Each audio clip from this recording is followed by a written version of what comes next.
Hey YouTube, TK here. Now in this video we've got a couple of 998 minis, well, so I was led to believe. The first one is a 998 mini with a 1275 head. I didn't get a lot of footage on this particular car, and that was, I just didn't have time, unfortunately. I mean, you get the general gist of it. But moving on to the second car, ended up being an 1100, quite a worked one at that. So it was a bit of a wolf in sheep's clothing, which required quite a bit of additional fueling. So anyway, that'll be it for this little segment. We'll move right on and see what these cars have to offer. So here we have our next tune, a lovely wee Austin Mini that's had some work done to it. Excuse the timing chain rattle, you'll probably hear. But this is actually a 998 with a 1275 head bolted to it, and basically a stage 1 kit as well. So obviously it's not really a stage 1 kit with a 1275 head on it, but obviously it's got the exhaust, the intake manifold, the HS4, and then it's got the wee K&N air filter box, obviously with some drilled holes in it. There will be more holes in this once I'm done, just to get the most out of this. So this one's actually had a history of fouling the plugs. So obviously it's got a bit of a cam in it as well. So it's been a bit of a mixed basket. So we'll finally get this one dialed in for the customer. And as you'll see, also the wee little yellow cap on here. So I'll plumb this breather hose into it at the same time. So let's get it sorted. So as you'll hear now, I've got it running. I haven't even really started on the tune. Obviously I've just got this in it. I've had the dasher pod off and the piston off, and I found out of all things, a AAA needle in it. Now unfortunately the piston had a wee bit of damage on it, so I've replaced the piston out with the only one that I've actually got spare. Unfortunately it takes a fixed needle. So at the moment I've got a D3 needle in it, and I've baselined the mixture obviously with this connected, and we'll just go through that and see how far off we are. But before I even get that far with it, obviously I've got to check the ignition system out, make sure that the spark plugs are going to be alright. I know they're the right grade, but obviously they've been fouled up, so I'm obviously going to try and clean these ones up, and see if we can clean these ones up. Obviously there's been the last car I did, which was a 1275 GT, I wasn't actually able to clean them up due to wash pores and obviously oil contamination. So we'll see if we can get a good result out of this first. Yeah, let's get further into it. So I've gone through and I've set the ignition timing, obviously without actually having the right needle in it. I've actually had to richen the mixture up using the choke, which is quite unorthodox. But got the right effect basically. Now I still have to go through and recheck the vacuum advances working, which I'll do that after I've completely dialed this in. Because yeah, at the moment I just can't do 3 things at once just to get the readings from the vacuum. I suspect it's working as it should be, but yeah, obviously I'll come back to that very soon. The mechanical side of it's correct though, so I'm happy with that. But yeah, as you can see, it's a 3 ohm Lucas ignition coil. The leads are okay, they're a little bit higher than what I like, so that's, you know, that's a later down the track thing. The spark plugs are BP5 ES, gap to 25 thousandths, and obviously that's to match the ignition coil. So this has got points in it still. So yeah, as I say, I'm happy with this for now. I'll go through and dial that in, and then come back to this and recheck that as a final thing. But yeah, at the moment we're getting there. Right, so it's a new day. It's now Tuesday morning. So what I've done straight away, I've warmed it up, and I just instantly changed the needle. I got rid of the needle that was in it, and went to an AH2 because I knew that was richer. Obviously I'm not measuring anything at the moment, but obviously you can tell as you're bringing it up through the revs, it's stumbling. As with the previous needle. With this one, it's just doing it the same, but it's not struggling as much. Obviously, I don't need to pull the choke on, so it's a pretty good indication that we're getting closer, but I know that I'm still going to need to go richer again. Now, it was obviously enough for me to be able to bring it up to the rev range and just check the vacuum advance, so I'm glad I did that, because I've now got 46 degrees all in with the vacuum connected. So yeah, I'm really happy with the ignition system on it. So I'm pleased that I managed to get that checked out. So now I'll just finish off this side of it, and we'll get it polished off. So I've got the analyzer hooked up to it now, as you can see. So I'll just go through the rev range, and obviously this is just with that AH2 needle. So yeah. And there it is.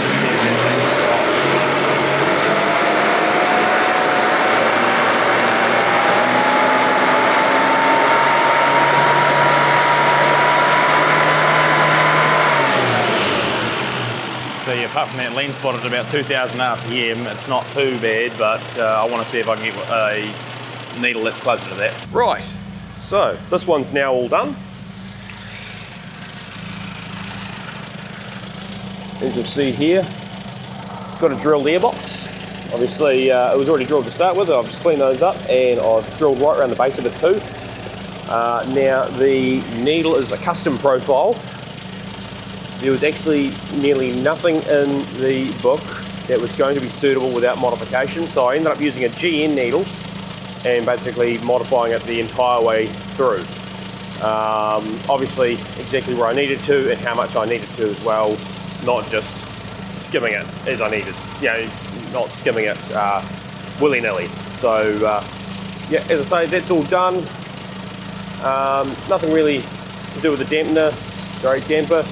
But yes, geez, ready for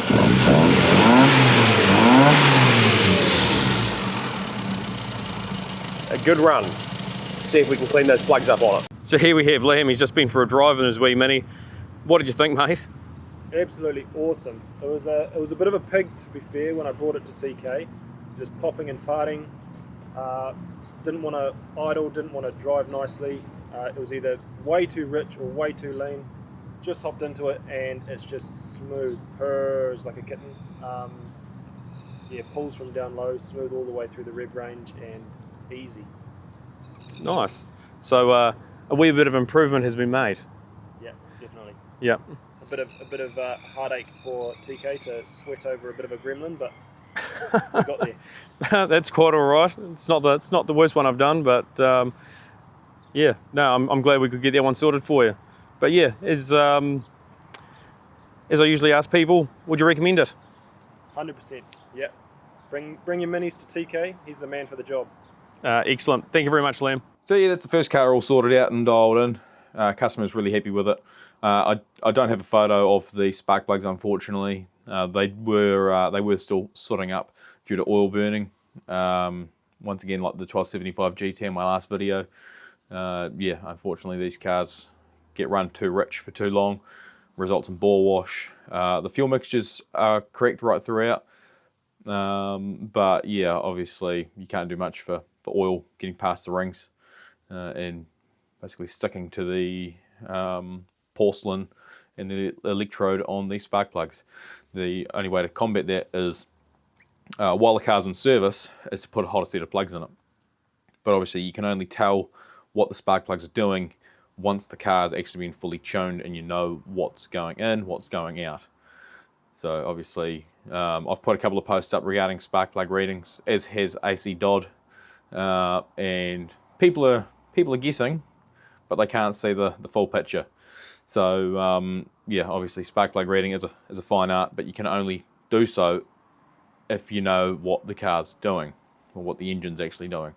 So anyway, as I say, that one's a bit of an oil burner, but still performs well. But anyway, we'll move on to the next one, and we'll see what this car has to offer. Right, so here we have our next one, which is a 1973 Morris Mini with a 998 in it.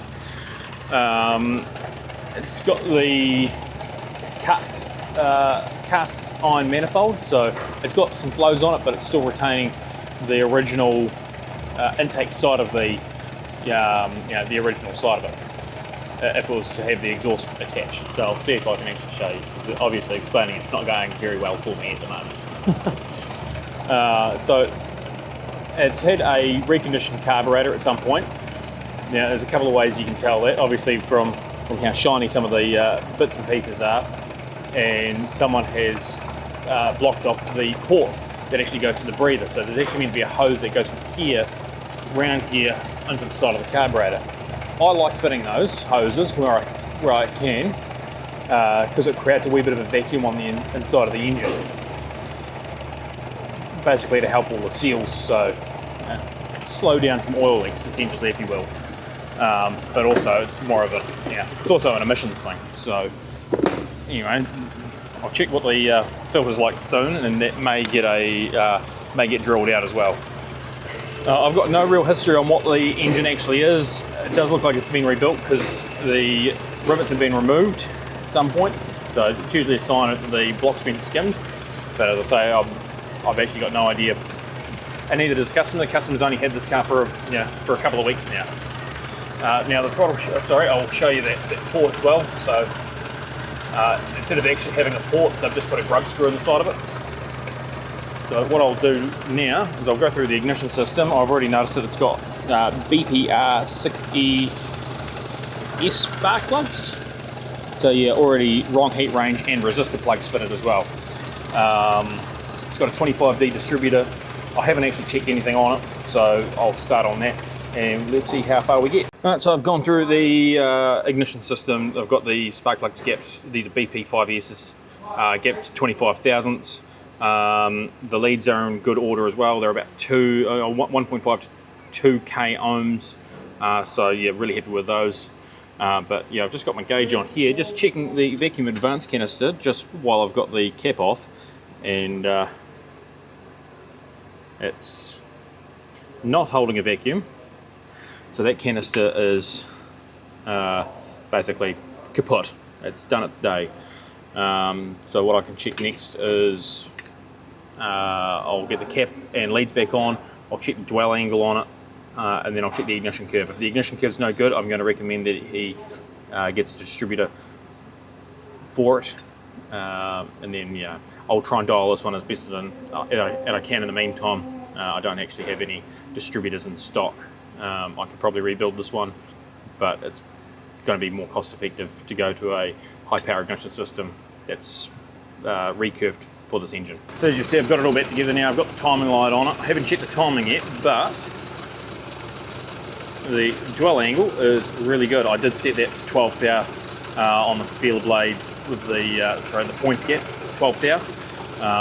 So that was really good. And you can see it's not wandering either. So now I'll go through, check the advance curve on it and see if it would benefit from, it would benefit from a high power distributor, but we could just get away with replacing the vacuum canister on this one. Anyway, I'll carry on. Right, so you'll see there is a new vacuum advanced canister on there. So yeah, the vacuum, not the vacuum, the ignition curve was basically spot on. Well, not spot on, but it's closer than most. And obviously no real deviation on the dwell angle. So with the new canister on there, I now have 40 degrees of total ignition timing, and it's obviously working through the range as well. So yeah, I'm really happy with that. So now, since that's all dialed in, I can now get over to the carburetor and get that dialed in and sorted out. Right, so the carburetor's all dialed in. So what I found partway through is it's pretty hard to see, but piston cushion is partially missing. So because I don't have any cushions here for it, and really a proper means of turning it down to the correct size, I have clearly managed to find another piston in my collection, and it's been within specs. I've been able to use that, so I've supplied them with that. You can see there's a couple of holes drilled in here. There's a series of holes drilled around the bottom of the airbox as well. So this ended up taking, I'll go back. Just in case I haven't mentioned it, it is a 40 thou over, potentially a 998. I haven't measured the stroke, so it's either a 998 or a 1100. but it's ended up taking an AAM needle and also 30 weight oil in the dash pot, which is a little bit surprising considering for the engine size. That's usually a needle that we use in some of the bigger bore engines. I haven't actually had to use one in this size, but basically it's all ready for a good run. So I've just been out for a run on it, so I'll take a spark plug out and we'll see what we've got.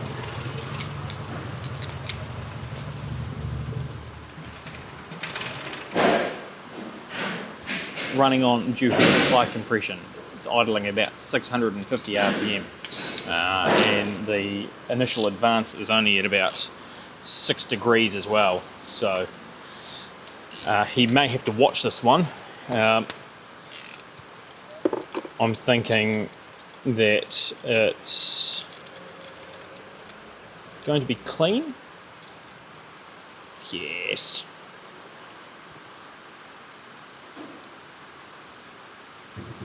Perfecto. Nice burn line on the back of it too. Nice and clean. Sweet, this is done. So I've just sent the customer out in his 73 Mini that I've just done the tune on. And he actually informs me it's an 1100 that's been bored out, which obviously from what I'd seen, it had been. So he's out for driving it now. He'll come back and we'll see what he has to say. So here we have the owner of the 73 Mini, who's, how long have you owned it for? Just a couple of weeks, really? A couple of weeks, yeah. Yeah. Oh, he's brought it in for a tune, obviously, as you've seen. But yeah, what do you think of the drive? Oh, it goes amazing. Like, Yeah. Compared to what it did, it's got the power. Yeah. Cruises along. No. A lot nicer. A lot smoother. Oh yeah, definitely. Yeah. Power delivery is probably a little bit better as A well. little bit better. Yeah. A little quicker. Not quite as sort of lagged about before. Oh yeah. It was now a goat. Yeah. That's the whole time. Yeah. So it did have a ABP needle in the carburetor, which was actually delivering about 16 to 17 AFR, which is incredibly lean. By the time I was done with it, it was in the 13.8 to 14.2 AFR, which is right in the sweet spot for that ignition system. And that was an AAM. So yeah, it required a lot of fuel because an AAM needle is basically for a stage 1 1275. So yeah, it's able to burn it really well. So it's a really well built engine. Obviously the compression's probably the one thing that lets it down, having so high compression, but at least you know about it, so you can put some higher octane fuel in it. And yeah, just keep an eye on it. So obviously if it's going to keep running on, then we might have to dial it back a little bit on the timing. But yeah, other than that, it's ready to run.